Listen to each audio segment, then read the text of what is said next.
மறைமாவட்டம் மனம் மாறி இருக்கின்றது என்பதற்கு சிவகங்கை மறைமாவட்ட ஆயர் மேதகு லூர்து ஆனந்தம் அடையாளமாக இருந்திருக்கிறார்.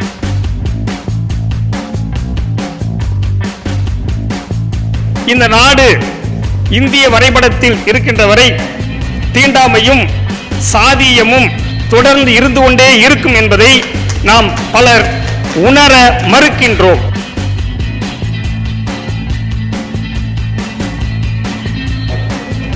கிறிஸ்தவத்தில் சாதியம் இல்லை என்பது யதார்த்தம். ஆனால் இந்து பார்ப்பனியத்தை விட சனாதானத்தை விட கத்தோலிக்க கிறிஸ்தவத்தில் சாதியமும் தீண்டாமையும் நீக்கமர நிறைந்திருக்கின்றது என்பதை நான் சொல்லவில்லை. இந்த ஆண்டு தன்னுடைய 50வது பொன் விழாவை கண்ட ஒரு அருள் சகோதரி அல்போன்சா என்கிற ஒரு அருள் சகோதரி அவர் பதிவிட்டிருக்கின்றார்.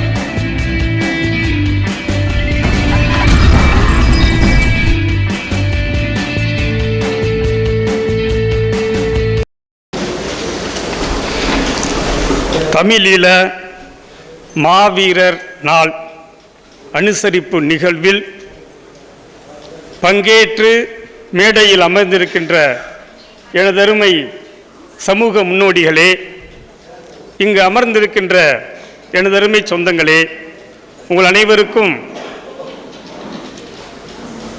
சிவகங்கை மறைமாவட்ட தலைவர் ஆசிரியர் திருமிகு அருளானந்தம் அவர்களுடைய நினைவேந்தல்,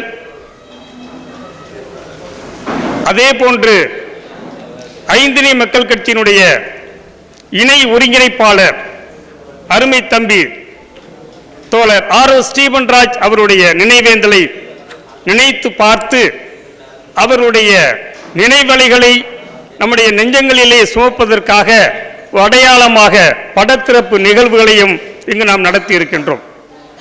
அருமை சொந்தங்களே, 2 செய்தியை மட்டும் நான் பதிவு செய்துவிட்டு காலத்தின் அருமை கருதி விடைபெற இருக்கின்றேன். இந்த நாடு இந்திய வரைபடத்தில் இருக்கின்ற வரை தீண்டாமையும் சாதியமும் தொடர்ந்து இருந்து கொண்டே இருக்கும் என்பதை நாம் பலர் உணர மறுக்கின்றோம். கிறிஸ்தவத்தில் சாதியம் இல்லை என்பது யதார்த்தம்.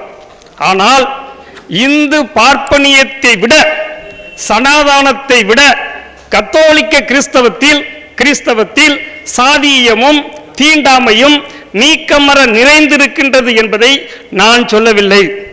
இந்த ஆண்டு தன்னுடைய 50வது பொன் விழாவை கண்ட ஒரு அருள் சகோதரி அல்போன்சா என்கிற ஒரு அருள் சகோதரி அவர் பதிவிட்டிருக்கின்றார்.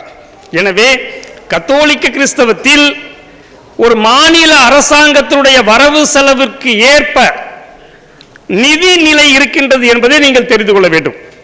ஆனால் இந்த மக்கள் வறுமையிலும் ஏழ்மையிலும் அண்டி பிழைப்பதிலும் குறியாக இருக்கிறார்கள். எனவே இரண்டாவது விஷயமாக நான் உங்களுக்கு பதிவு செய்ய விரும்புவது, உட்சாதிகளை கடந்து என்று நாம் சிந்திக்க விரும்புகின்றோமோ, உட்சாதிகளை கடந்து என்று நாம் வாழ விரும்புகின்றோமோ, அப்போதுதான் நாம் வாழ முடியும்.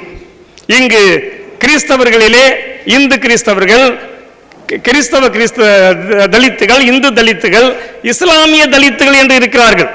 நீங்கள் அதை தெரிந்து கொள்ள வேண்டும். 24 வகையான பிரிவுகள் இஸ்லாமியத்தில் இருக்கின்றன என்பதை நான் வரலாற்று பூர்வமாக உங்களுக்கு சொல்கின்றேன். எனவே சாதியமும் தீண்டாமையும் நிறைந்திருக்கக்கூடிய இந்த திருச்சபையில், இந்த நாட்டில், இந்த தேசியத்தில் இவையெல்லாம் ஒளிகின்ற போது ஒன்றே கடவுள் அல்லது இயற்கையே கடவுள் என்கிற சிந்தனையை உயர்த்தி பிடித்தவர்கள் தான் தோழர் ஆர்.ஓ. ஸ்டீபன்ராஜ் அவர்களும் எங்களுடைய அருமை ஆசிரியர் தோழர் அருளானந்தம் அவர்களும். அவருடைய சிந்தனைகளை நாம் வென்றெடுப்போம். சாதிய மனநிலையை மாற்றுவதற்கு சிவகங்கை மறைமாவட்ட ஆயர் மேதகு லூர்து ஆனந்தம் அவர்கள் இருவருக்கும் இரங்கல் செய்தியை தெரிவித்தார்கள். இந்த நிகழ்ச்சியை நடத்துவதற்கு வாழ்த்து தெரிவித்திருக்கார்கள் என்று சொல்லி இந்த சிவகங்கை மறைமாவட்டம் மனம் மாறி இருக்கின்றது என்பதற்கு சிவகங்கை மறைமாவட்ட ஆயர் மேதகு லூர்து ஆனந்தம் அடையாளமாக இருந்திருக்கிறார். அதற்கு காரணம் இந்த இருவரும் என்று கூறி வாய்ப்புக்கு நன்றி கூறி விடைபெறுகிறேன். நன்றி, வணக்கம்.